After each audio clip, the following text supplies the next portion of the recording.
મારી યુટ્યુબ ચેનલમાં આપ સૌનું સ્વાગત છે। હું વર્ષાબેન કટકિયા। જય બાબા સ્વામી, જય ગુરુદેવ। આજે આપણે બનાવવાના છે આખા રીંગણાનું શાક, પણ એને ભરવાના નથી। હવે આપણે જોઈએ કે જો આપણે ગેસ ઉપર કઢાઈ મૂકી છે, એને આપણે હવે ગેસ ચાલુ કરીશું અને એમાં હવે આપણે તેલ નાખીશું। હવે આપણે તેલને ગરમ થવા દેશું। સાથે ખાવા માટે જો આપણે મરચાં બનાવવાના છીએ, કાચાય બનાવશું, તળેલા બનાવશું। એમાં આપણે થોડોક લીંબુનો રસ નાખીશું, અડધા ફાડાનો। એની અંદર હળદર નાખીશું અને થોડુંક આપણે જરૂર મુજબ નિમક નાખીશું।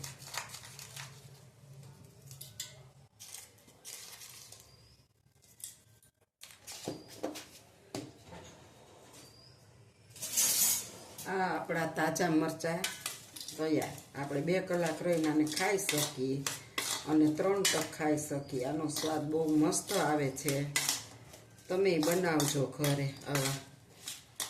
એટલે જો આપણે આ મરચાંને હવે રાખી દેવું હળદર મીઠું ચડવા માટે, ઢાંકીને।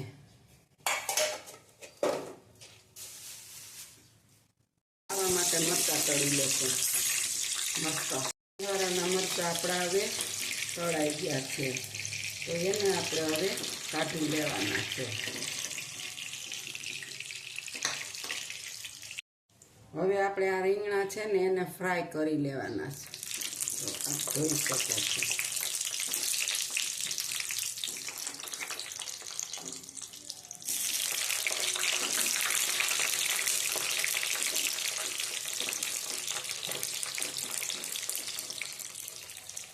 આપણે થોડી વાર તળાઈ ગયા છે, એને માટે આપણે હવે મીઠું છાંટી દઈશું માથે અને થોડું ધાણા જીરું પાવડર, બહુ મસ્ત લાગે છે।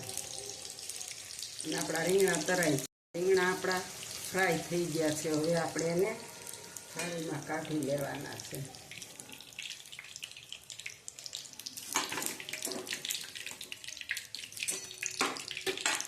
અને હવે આપણે બીજા નાખી દઈશું। 500 રીંગણા છે, એને આપણે ફ્રાય કરવા નાખી દઈશું। જો આપણો બીજો ઘાણ હોય ફ્રાય થઈ ગયો છે।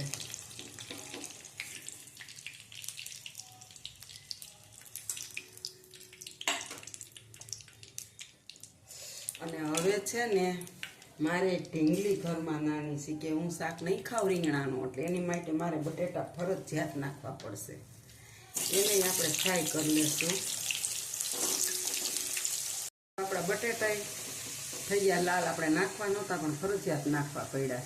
જો હવે આપણે છે ને કઢાઈ ચડાવી દીધી છે, ગેસ ઓન કરીશું અને આપણે આની અંદર તેલ નાખીશું।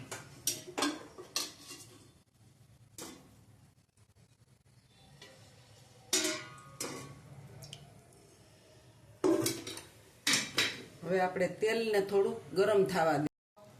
હવે આપણે આની અંદર નાખશું પહેલા જીરું,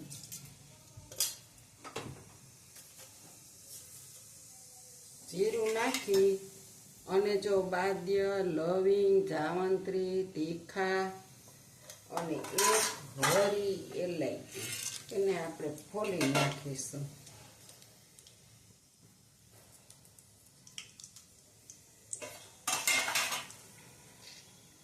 અને હવે થોડીક એવી નાખીશું આપણે સરસો, રાઈ નાખી હવે થોડીક વાર આપણા મસાલાને શેકાવા દે।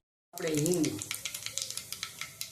નાખ્યા પછી આપણે અંદર નાખવાની છે ડુંગળી, આ ડુંગળીની પેસ્ટ।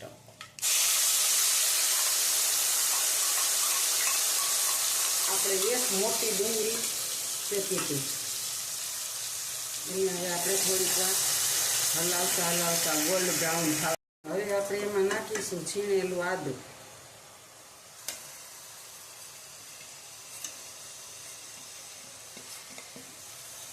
અને હવે આપણે એને સતડાવા દેશું। આપણે આ વાટકામાં પાણી લીધું છે, ટમેટાની પ્યુરી પીલી હતી ને એ ધોઈ એમાં આપણે લસણવાળી ચટણી પલાળશું. લસણવાળી ચટણી એટલે આપણે લસણની પેસ્ટ નાખવાની નથી. અને હવે નાખશું એમાં હળદર અને ધાણા જીરું પાવડર અને થોડુંક સૂકું લાલ મરચું અને સ્વાદ અનુસાર આપણે નિમક નાખીશું.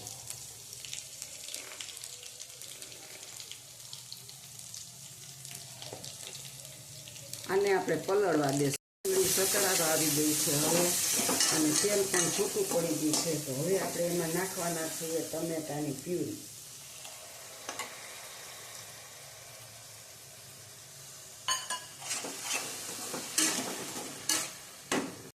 તેલ છે ને હવે સાવ છૂટું પડી ગયું છે અને હવે આપણે એમાં નાખશું આમ મસાલો પલાળ્યો હતો ને એ.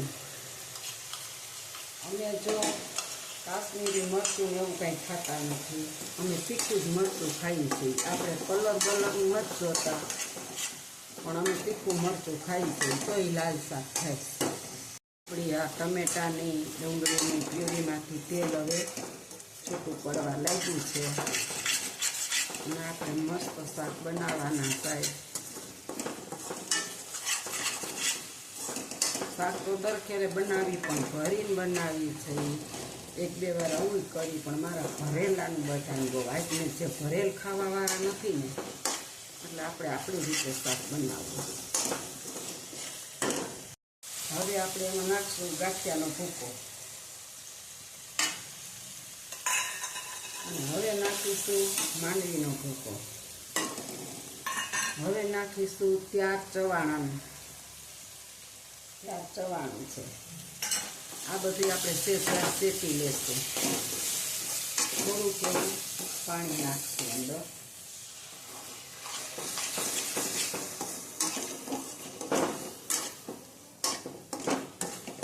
હવે આને આપણે તેલ થોડુંક છૂટું પડે ને ત્યાં સુધી શેકાવા દેશું. હવે આપણી ગ્રેવી બની જવા આવી છે સરસ મસ્ત અને તેલ પણ હવે છૂટું પડવા લાગ્યું છે.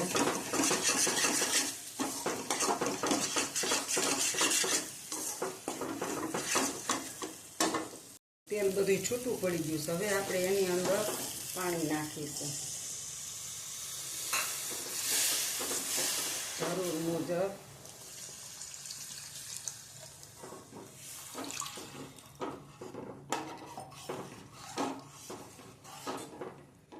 હવે આપણે આને થોડુંક ઉકળવા દેશું.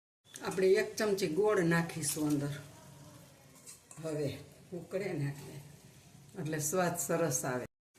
આપણું જો આ ગ્રેવીનું પાણી છે ને હવે એકદમ ઉકળવા લાગ્યું છે, જોઈ શકો છો. હવે ઉકળવા લાગ્યું છે ને એની અંદર આપણે આ બધું ફ્રાય કરેલું ઓરી દેવાનું છે, રીંગણા ને બધું.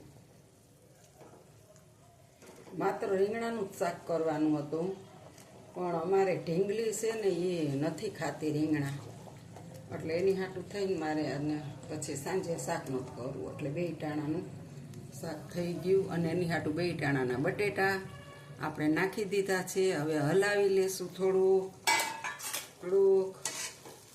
અને ગેસની ફ્લેમ આપણે ધીરી કરી દેશું.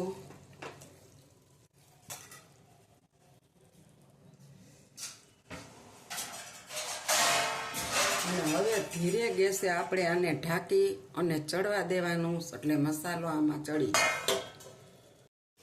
જો આપણું શાક હવે ચડી ગયું છે. હવે આપણે ગેસને બંધ કરી દેશું અને પછી આપણે થોડીક આપણે કંસૂરી મેથી છાંટી દેશું. હાલો, આપણું તેલ બધું ઉપર આવી ગયું છે અને હવે આપણે એની અંદર નાખશું ધાણા ભાજી.